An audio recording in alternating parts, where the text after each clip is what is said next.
Hey guys, today I'm gonna bring you a video on the Amazon Fire HD 8. I got it pretty off cheap from Amazon itself, roughly around I think 40, 50, $50 I think. And I just want to do a short review about this and on how you put Google Play Store into the Fire HD 8, as well as whether it's a good tablet to invest on if you want to look for a cheap budget Android tablet, right? So let's get on with it. Okay, I've installed the tempered glass because I actually bought this for my son itself. So I bought the tempered glass as well as a case to protect it, since as you know kids might not handle that appropriately. So what happened here is that I'll just open up the case and show you guys how it looks. For this, normally we'll just need to open up one of the sides, the protective sides of the tablet itself, of the case itself. This is a black one, right? So you need to open the black portion of stuff and remove the plastic holders from the back. This is where it comes with a stand. If you look at it, there is a stand here where you can stand your thing where it's needed, right? And of course, this is the silicone pieces of the case itself. And I basically think that this case is pretty good if you want to protect the tablet. If you want to protect the tablet from harms and stuff like this Amazon Fire HD. I don't know why they buy the black color. There are a lot of colors available, like the red, the blue, the yellow and stuff. And I think those looks more exciting than this. But just get on with it. So this is the tempered glass that I got. Right, so let's just on it and take a look. The problem is that this one is with special offer, so you can see they have ads here and stuff on the lock screen. Other than that, and the overall performance was pretty good, right? I've tried with different things, like what I said. I've installed Google Play and stuff. I mean, as you can see here, there's Google Play and all those stuff. I'll leave a link down below and on what you should do, where you should download the Google related stuff so that you can install Google into the Amazon Fire tablet itself. But overall, this tablet has been pretty good. I think it's there's no lag so far.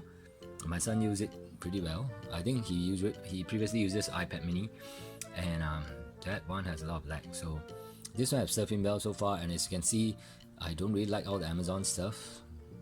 I tried with the custom launcher. The custom launcher doesn't work very well, so I just bypass that. I'm not going to do it. So I'm just going to let this stay as it is. And like what I said, if you don't like the Amazon stuff, you can actually just put it in the folders of the utilities and stuff and just leave your main apps on the screen itself for you to use, right? So far the performance has been good. I mean, we have been doing well, and the speaker sounds pretty good as well. If you take a look at it, because they have a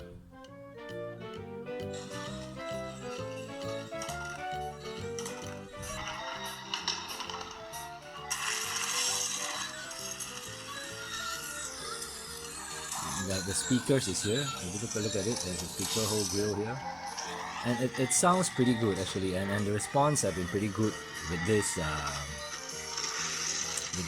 tablet itself. So logically, I mean, if you are looking for a cheap Android tablet, this is the way to go. And I should think that you should get one for you to use or for your kids. If you're Amazon user, it's even good because of all the Amazon stuff that they have. And like what I said, for $50, what you get is 1.5 gig of RAM, pretty decent CPU inside this, and 16 gig of storage. And that's not a lot, but it's good enough to serve the purpose. And like for $50, it's pretty cheap.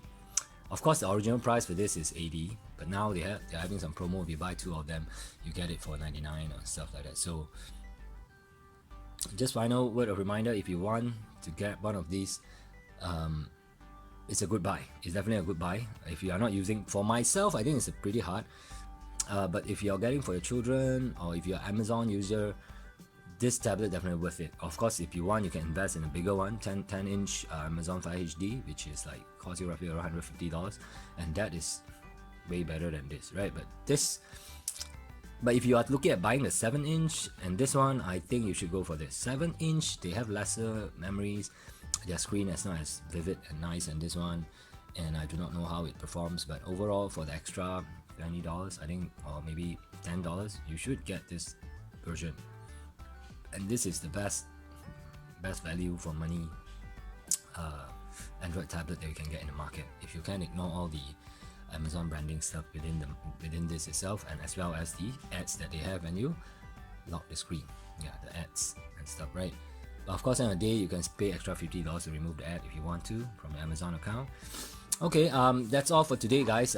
So this is just a short review of the Amazon Fire HD stuff. I'll leave link down below for you guys if you want to get the case itself. The case is pretty cheap. I think I get it for $5-6 and stuff, and as well tempered glass is not that expensive either. So end of the day, if you want to get one of the budget tablet Amazon, it's a good option for you, right? I'll leave a link down below where you can get the deals for buying two for $99, and hopefully that will help you guys make up your mind whether you want to get one of this. And like what I said, there's no problem installing Google Play there, so you won't get affected by apps and all the stuff.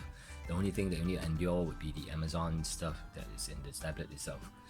So okay, that's all for today's, guys. So if you like the video, please give it a thumbs up, and I hope that please subscribe to the channel if you like the video I'm doing, and do let me know if there's any other question that you want to ask regarding this tablet itself. So that's all for today. Hope to see you again soon. Bye.